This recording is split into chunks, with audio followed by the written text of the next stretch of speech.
আসসালামু আলাইকুম। রোজ কিচেন আপনাদের সকলকে স্বাগত আরেকটি নতুন রেসিপি দেখার জন্য।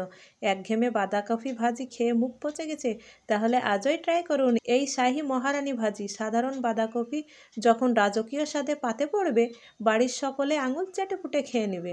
আশা করছি আমার এই রেসিপিটা আপনাদের খুবই ভালো লাগবে। আর ভালো লাগলে অবশ্যই একটা লাইক করে দেবেন। আর রেসিপিটি কিভাবে বানাই আপনারা পুরো ভিডিওটি দেখতে থাকুন। আমি বাঁধাকপি কেটে নিয়েছি একটি মিডিয়াম সাইজের। দিয়ে বাঁধাকপিটাকে ভালো করে ধুয়ে পরিষ্কার করে নিলাম। বাঁধাকপিটাকে আমি একটু ভাপিয়ে নেব। চুলাতে কড়াই বসিয়ে দিলাম, দিয়ে বাঁধাকপিটাকে দিয়ে দিলাম। অল্প একটু লবণ দিয়ে দিব, দিয়ে একটু নাড়াচাড়া করে নিয়ে ঢাকা দিয়ে দেব। এখানে লবণটা দিয়ে দিলাম।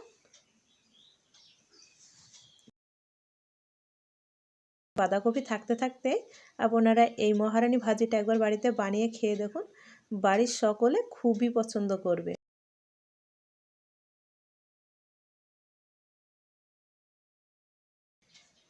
দেখেন 10 মিনিট ঢাকা দিয়েছিলাম। 10 মিনিট পর ঢাকাটা সরিয়ে দেখেন বাঁধাকপিটা আমার সিদ্ধ হয়ে হালকা সিদ্ধ হয়ে গিয়েছে। আর খুব বেশি সিদ্ধ করবেন না বাঁধাকপিটা। দেখেন আমি বাঁধাকপিটাকে ঢেলে নিচ্ছি। আর এই বাঁধাকপিটা ভাপিয়ে নিলে বাঁধাকপির যে কাঁচা গন্ধটা সেটাও চলে যাবে এবং বাঁধাকপিটা খেতেও ভালো লাগবে। আর আমি এখানটায় কিছু উপকরণ নিয়েছি। আমি নিয়েছি 10 থেকে 15টা কাজু বাদাম, কিশমিশ, 2টি শুকনো লঙ্কা, চেরা কাঁচা লঙ্কা। ফোড়নের জন্য নিয়েছি হাফ চা চামচ কালো জিরা আর একটি তেজপাত। আর নিয়েছি জাল করে রাখা 1 কাপ গরুর দুধ। আমি প্রথমে কাজু বাদাম আর কিশমিশটাকে ভেজে নিব। চুলা কড়াইতে একটু ঘি দিয়ে দিলাম, দিয়ে কাজু বাদাম আর কিশমিশটাকে ভেজে নিচ্ছি। দেখেন আমার ভাজা হয়ে গিয়েছে। ওই কড়াইয়ে আবারও পরিমাণ মতো সরিষার তেল দিয়ে দিলাম। দিয়ে তেলটা গরম হয়ে আসলে আমি কালো জিরা দিয়ে দিলাম, 2টি শুকনো লঙ্কা, তেজপাতা দিয়ে দিলাম। আর সামান্য এই মশলা দিয়ে এইভাবে একবার মহারানী ভাজিটা বাড়িতে বানিয়ে দেখুন, সত্যি বলছি খুবই ভালো লাগবে।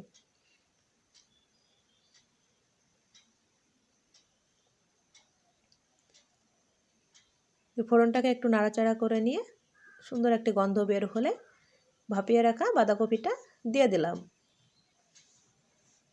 এইভাবে একটু উল্টিয়ে পাল্টিয়ে নাড়াচাড়া করে নিয়ে হাফ চা চামচ হলুদ গুঁড়ো আর অল্প একটু লবণ দিয়ে দিলাম। লবণটা বুঝে শুনে দিয়ে নেবেন, কারণ এর আগে লবণটা দেওয়া হয়েছে, সেই জন্য লবণটা আপনারা চেক করে তারপরে দিবেন। দিয়ে এইভাবে ভালো করে নাড়তে থাকবো। কিছুক্ষণ নাড়াচাড়া করে নিয়ে 10 মিনিট ঢাকা দিয়ে দেব। 10 মিনিট পর ঢাকা সরিয়ে আবারও এইভাবে কিছুক্ষণ নাড়াচাড়া করতে থাকবো। আপনারা তো বাঁধাকপির ভাজি অনেক রকম রেসিপি খেয়েছেন, কিন্তু এইভাবে শাহী মহারানী ভাজি রেসিপিটা একবার বাড়িতে বানিয়ে খেয়ে দেখুন, খেতে দুর্দান্ত লাগবে। দেখেন এইভাবে কিছুক্ষণ ভাজার পরে গরুর দুধ দিয়ে দিলাম 1 কাপ। আর আপনাদের হাতের কাছে যদি নারিকেল থাকে তাহলে আপনারাও 1 কাপ নারিকেল কোড়াও দিয়ে দিতে পারেন। তাহলে এই শাহী মহারানী ভাজিটা দুর্দান্ত লাগবে খেতে। দিয়ে এইভাবে আমি নাড়াচাড়া করতে থাকবো।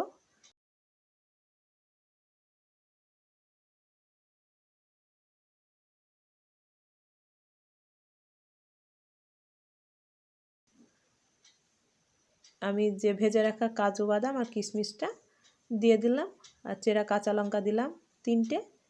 আপনারা ঝালটা প্রয়োজন মতো দিয়ে নেবেন। দিয়ে এইভাবে ভাজতে থাকবো। ভাজতে ভাজতে এক পর্যায়ে দেখবেন দুধটা সুন্দরভাবে শুকিয়ে গিয়েছে।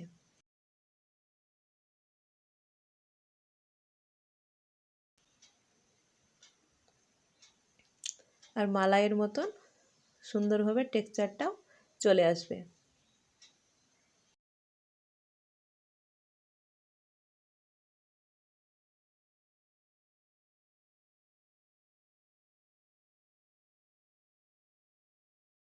এই পর্যায়ে 1 টেবিল চামচ ঘি দিয়ে দিবেন। যখন এই দুধটা শুকিয়ে যাবে তখনই 1 টেবিল চামচ ঘি দিয়ে দিবেন। আর আপনারা যদি নিরামিষ তরকারিতে চিনি খেতে চান, আপনারা 1 টেবিল চামচ নিরামিষ তরকারিতে চিনিটা দিয়ে দিবেন, তাহলে ঝাল আর মিষ্টি সুন্দর ব্যালেন্সটা আসবে, খেতেও দুর্দান্ত লাগবে। আপনাদের ভাইয়া চিনি খেতে চান না, সেই জন্য আমি চিনিটা স্কিপ করেছি। আপনারা চিনিটা যদি খেতে চান তাহলে দিয়ে দিবেন। দেখেন কফি ভাজাটা আমার হয়ে গিয়েছে।